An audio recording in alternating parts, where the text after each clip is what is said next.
As-Salamu alaikum wa rahmatullahi ta'ala wa barakatuh. Nahmaduhu wa nusalli ala rasulihil karim. Amma ba'du faqad qala Allahu ta'ala fi kalamihil majid wa fi furqanihil hamid. A'udhu billahi minash shaytanir rajim. Bismillahir rahmanir rahim. Maute kuburo, maute suguro. Sadaqallahu alaikum. An ibn Umar, anna Rasulullah sallallahu alaihi wasallam, wala innal qadiru yansabu lahu liwan yawmal qiyamah, fa yuqalu hazihil Godoroto Fulan ibn Fulan muttafaqun alayhi. আমার ভাইরা, আমার বন্ধুগণ, আল্লাহ রাব্বুল আলামিন ছোট্ট দুটি আয়াত দ্বারা মানুষদেরকে বোঝাইতে চাচ্ছেন, মানুষেরা তোমাদেরকে আমি বড় মউত দিয়ে থাকি, ছোট মউত দিয়ে থাকি। বড় মউত মানে যখন আমার আপনার জীবদ্দশায় জানাজার সালাত আদায় হয়ে যাবে আর প্রাণ পাকে ফিরে পাবো না, এর নাম হলো মৌতে কুবুর। ধর্মপ্রাণ মুসলমান বাবাজিরা আমার,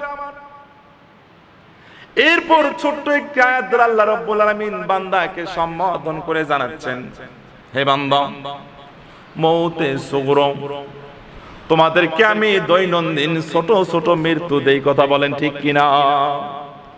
বলতে পারেন হুজুর গো, কিভাবে আমাদের ছোট মৃত্যু হয়? তাফসীর খুলে দেখেন বাজান রে আমার, তাফসীরে ইবনে কাসির রাহিমাহুল্লাহ আলাইহির তাফসীরে দেখেন, এই তাফসীরে সুন্দর করে বয়ান দেওয়া আছে, মৌতে সুগরার অর্থ হলো আপনাকে আল্লাহ রাব্বুল আলামিন দৈনিক ঘুম দেয়। এই ঘুমের মাধ্যম দিয়ে আপনার রূহটা টান দেয় নাই। যদি টান না দিত আপনি তো ঘুমাইতে পারতেন না। কথা বলেন ঠিক কিনা? এর নাম হলো মৌতে সুগর।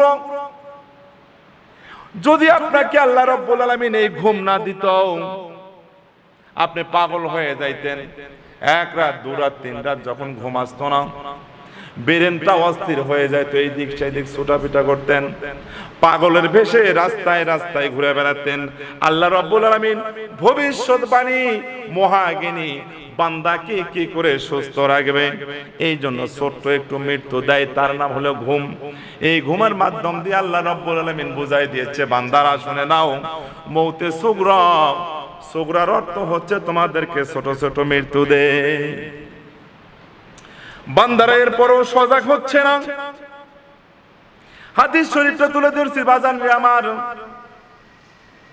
ওমর রাদিয়াল্লাহু তাআলা আনহু থেকে বর্ণিত। আমার বাবাজিরা, ওমর রাদিয়াল্লাহু তাআলা আনহু বর্ণনা করেছেন, রাসূল সাল্লাল্লাহু আলাইহি ওয়াসাল্লাম বলেছেন, কিয়ামতের ময়দানে যারা দুনিয়ার মধ্যে অঙ্গীকার ভঙ্গ করেছে, ওয়াদা করেছেন, অঙ্গীকার ভঙ্গ করেছে, কিয়ামতের ময়দানে এই ব্যক্তির পেছনে একটা পতাকা উড়িয়ে দেওয়া হবে, পতাকা লাগিয়ে দেওয়া হবে। পতাকা লাগিয়ে দেওয়ার কারণে সকলে চিনতে পারবে এই ব্যক্তি অঙ্গীকার ভঙ্গকারী। জোরে বলেন নাউজুবিল্লাহ। আমার ভাইরা, এমনি এমনি আপনাদের সামনে হাদিস তুলে ধরি নাই, ডকুমেন্টস নিয়ে কথা বলতেছি বাজান রে আমার। আমরা যত অঙ্গীকার ভঙ্গ করেছি আজকের পর থেকে ভঙ্গ করব না, বলেন ইনশাআল্লাহ। অঙ্গীকার ভঙ্গকারীকে আল্লাহ রাব্বুল আলামিন একটা চিহ্ন দিয়ে দিবে কিয়ামতের ময়দানে, যাতে করে সবাই চিনতে পারে। এই মাহে রমজানে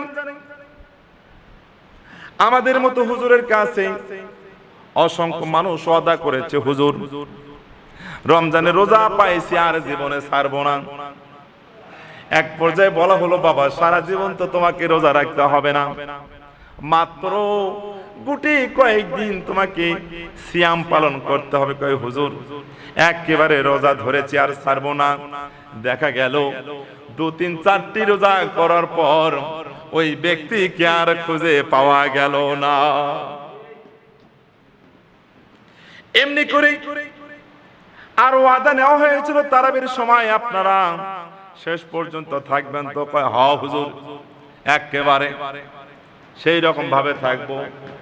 প্রথম, দ্বিতীয়, তৃতীয় মাহে রমজানের 10টি পর্যন্ত মানুষকে পরিপূর্ণ দেখা গেল। এরপরে আস্তে আস্তে কাতার যদি 10টা হয়ে থাকি, এখন মাত্র আর 2 কাতার হয়, বাকি 8 কাতার মার গেছে।